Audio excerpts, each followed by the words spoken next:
Assalamualaikum warahmatullahi wabarakatuh. Halo teman-teman. Perkenalkan kami dari kelompok 4. Di sini kami akan menjelaskan atau memperkenalkan kepada teman-teman apa sih itu sistem integumen. Nah, sistem integumen itu sistem organ tubuh yang terbesar yang membentuk lapisan terluar tubuh yang meliputi rambut, kuku, kulit, dan kelenjar. Berikut video penjelasannya. Tahukah teman-teman apa itu kulit?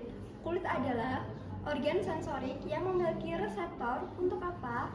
Untuk mendeteksi adanya panas dingin, tekanan, sentuhan, dan nyeri. Selanjutnya itu fungsi kulit sebagai penerima sensori, sebagai pelindung dari kekeringan, sebagai pengatur suhu, dan sebagai fungsi metabolik untuk menyimpan energi melalui cadangan lemak. Terakhir sebagai fungsi ekskresi, yaitu untuk mengeluarkan minyak, keringat, dan garam. Struktur pada kulit yang pertama adalah pori-pori keringat. Pori-pori keringat adalah lubang-lubang kecil pada permukaan kulit yang berfungsi sebagai pengeluaran keringat, mengatur suhu tubuh, dan membantu proses detoksisasi. Yang kedua ada stratum corneum. Stratum corneum adalah lapisan sel kulit terluar yang terlapis dari sel-sel mati yang berbentuk pipi dan terkompak. Fungsinya yaitu untuk melindungi kulit dari sinar UV, menjaga kelembapan kulit, serta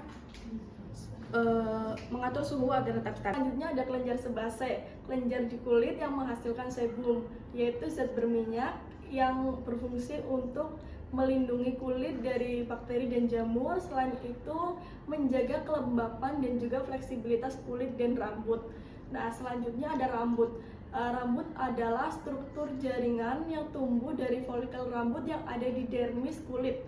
Nah, ini berfungsi untuk mengatur suhu tubuh. Nah, di mana pada saat dingin dapat menahan panas dan saat panas dapat melepaskan panas.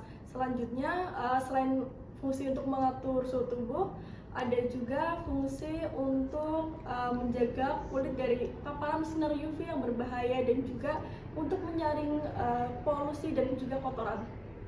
Selanjutnya yaitu ada granular yang bagian penting dari proses keratinisasi yang membentuk lapisan kulit skin atau skin barrier yang berfungsi sebagai melindungi dari air dan zat-zat berbahaya. Selanjutnya yaitu ada sternum spinosum yang terletak di lapisan kedua di antara 4 lapisan kulit yang berfungsi sebagai ketahanan dan fleksibilitas kulit serta untuk memberikan ketahanan terhadap sel-sel kulit. Lapisan basal merupakan lapisan terdalam dari epidermis yang berfungsi meregenerasi sel kulit, menghasilkan melanin, tempat untuk melekatnya epidermis dengan dermis, dan sebagai reseptor sensorik untuk sentuhan. Kemudian otot arrector pili merupakan otot kecil pada folikel rambut di dermis yang berfungsi untuk mengangkat rambut saat berkontraksi atau disebut juga merinding, membantu pengaturan suhu tubuh dan respon emosional. Struktur kulit salah satunya adalah kelenjar keringat, yang mana kelenjar keringat ini berfungsi untuk mengatur suhu tubuh, mengeluarkan racun, serta melumasi kulit. Yang kedua ada kapiler di dalam kulit, yang mana berfungsi untuk memfasilitasi pertukaran antara oksigen, nutrisi, serta karbon dioksida, serta berperan dalam regulasi suhu tubuh dan respon terhadap rangsangan. Ada venula, yaitu berperan dalam aliran darah dari jaringan ke sistem vena utama dengan tekanan yang relatif rendah serta membantu dalam pertukaran oksigen. Selanjutnya, saraf sensorik yaitu berperan dalam mengirimkan rangsangan sensori dari permukaan kulit seperti nyeri, suhu, tekanan, dan sentuhan yang dikirim ke saraf pusat untuk diproses sehingga memungkinkan tubuh merasakan dan bereaksi terhadap sensasi pada kulit.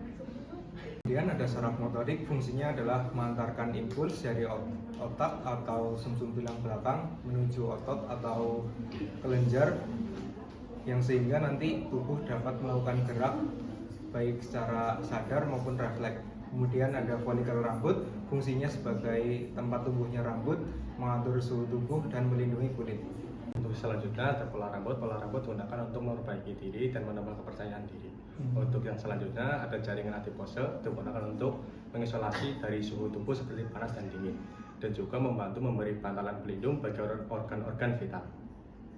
Selanjutnya ada epidermis berfungsi sebagai penghalang atau protektif terhadap mikroorganisme atau zat berbahaya serta mengurangi kehilangan air. Selain itu, epidermis juga sebagai penentuan warna kulit melalui pigmen melanin serta menjadi mendukung fungsi sistem kekebalan kulit melalui sel Langerhans. Kulit tengah yang terletak di bagian bawah epidermis yang berfungsi sebagai menopang kulit, mengatur suhu tubuh, memberikan sensasi, dan menghasilkan minyak serta rambut. Kutan adalah lapisan kulit yang terletak di bagian bawah lapisan kulit terluar dan lapisan kulit bagian tengah yang berfungsi untuk tempat penyimpanan lemak, isolasi panas, dan perlindungan. Sekian penjelasan dari video kami, semoga bermanfaat. Wassalamualaikum warahmatullahi wabarakatuh.